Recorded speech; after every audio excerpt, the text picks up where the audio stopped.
Noodles বা pasta আমাদের কার না পছন্দ, তবে সেটা যদি হয় স্বাস্থ্যকর উপায়ে বাড়িতে তৈরি আর গমের লাল আটা দিয়ে, তাহলে কেমন হয় বন্ধুরা? Hello viewers, welcome back to my channel ভাই বোন কুকিং হাউস। আমি আজকে ঠিক তেমনই একটি রেসিপি নিয়ে আপনাদের সামনে হাজির হয়েছি। রেসিপিটা বানানোর জন্য আমি এখানে নিয়ে নিচ্ছি 1 কাপ পরিমাণ গমের লাল আটা।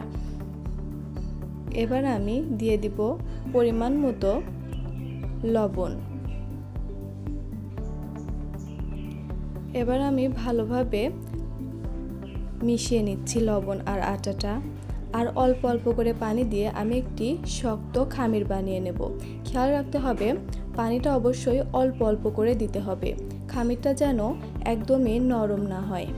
পানিটা আমি অল্প অল্প করে দিচ্ছি আর মিশিয়ে নিচ্ছি। আর আমার এখানে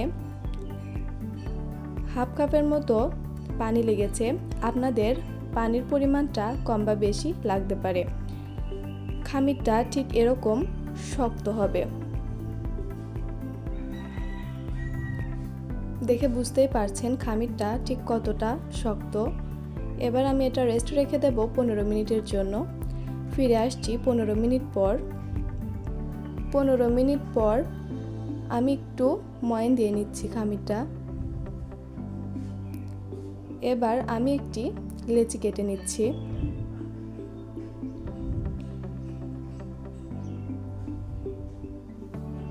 লেচি কেটে আমি একটি রুটি বানিয়ে নিচ্ছি। রুটির থেকে একটু সামান্য পুরু হবে, এটা মানে মোটা হবে, খুব বেশিও না।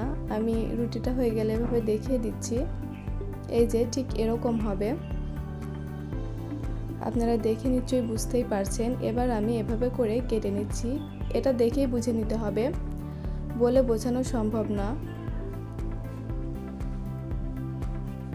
সাইডের আটাগুলো দিয়ে আমি আবারও রুটি বানিয়ে নেব। এভাবে করে কেটে নিচ্ছি আমি। পাস্তার শেপটা আপনারা চাইলে যে যেমন পারেন দিয়ে নিতে পারেন, তবে আমি সবচেয়ে সহজটাই দেখিয়ে দিচ্ছি আপনাদের। এভাবে করে নিয়ে দুটো মাথা এই দিক বরাবর এবং ওই দিক বরাবর লাগিয়ে দিতে হবে, তাহলে তৈরি হয়ে গেল একটি সুন্দর পাস্তা। এভাবে করে আমি সবগুলো বানিয়ে নিচ্ছি।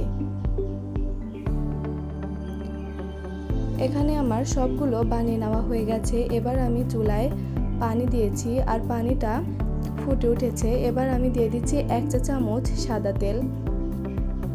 সাদা তেলটা দিয়ে পানির সঙ্গে মিশিয়ে নিচ্ছি। আর এবার আমি দিয়ে দিব পাস্তাগুলা। এটা আমি মিডিয়াম হিটে 4-5 মিনিট সেদ্ধ করে নেব। 4-5 মিনিট আমি এটা সেদ্ধ করে নিয়েছি।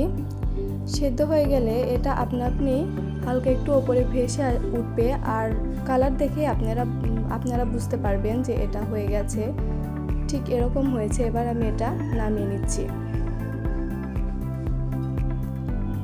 এবার আমি একটি প্যানে নিয়ে নিচ্ছি পরিমাণ মতো সাদা তেল। আর তেলটা গরম হয়ে গেলে আমি এখানে দিয়ে দিচ্ছি একটি মিডিয়াম সাইজের পেঁয়াজ কুচি। পেঁয়াজ কুচিটা তেলের সঙ্গে একটু ভেজে নিচ্ছি।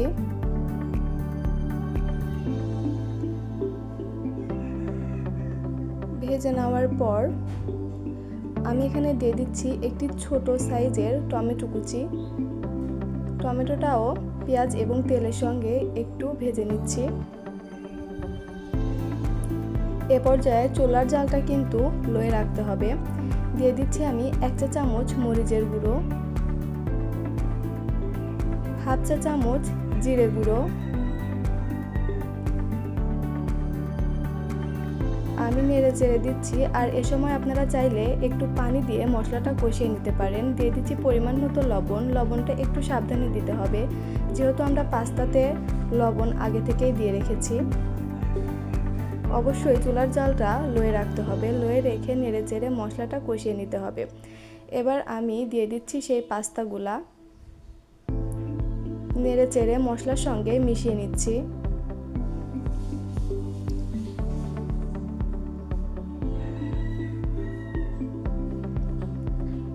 হালকা একটু মিশিয়ে নেওয়া হয়ে গেছে। এবার আমি এখানে অ্যাড করে দেব সামান্য একটু পানি। আমি এখানে হাফ কাপের মতো পানি দিয়ে নিচ্ছি।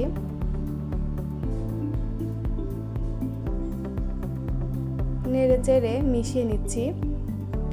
এবার আমি ঢাকনা দিয়ে দিচ্ছি কিছুক্ষণের জন্য। চুলার জালটা মিডিয়াম টু লোয়ে রাখতে হবে। কিছুক্ষণ পর ঢাকনাটা তুলে নেড়ে চেড়ে দিচ্ছি, আর তৈরি হয়ে গেছে আমাদের স্পেশাল পাস্তা। এভাবে তৈরি করে আপনারা পরিবারের সবাইকে খাইয়ে একবার দেখতে পারেন। আশা করছি আপনাদের সবার ভালো লাগবে। এটা কিন্তু বাইরে কেনা পাস্তা বা নুডলসের থেকে অনেক বেশি স্বাস্থ্যকর হয়। রেসিপিটা ভালো লাগলে লাইক, কমেন্ট এবং শেয়ার করবেন। আর যারা আমার চ্যানেলটাতে নতুন, আমার চ্যানেলটা সাবস্ক্রাইব করে পাশে থাকা বেল বাটনটি বাজিয়ে দেবেন, এতে করে আমার ভিডিওর নোটিফিকেশন সবার আগে আপনি পাবেন। তাহলে আজ এ পর্যন্তই। আপনারা সবাই ভালো থাকবেন। আল্লাহ হাফেজ।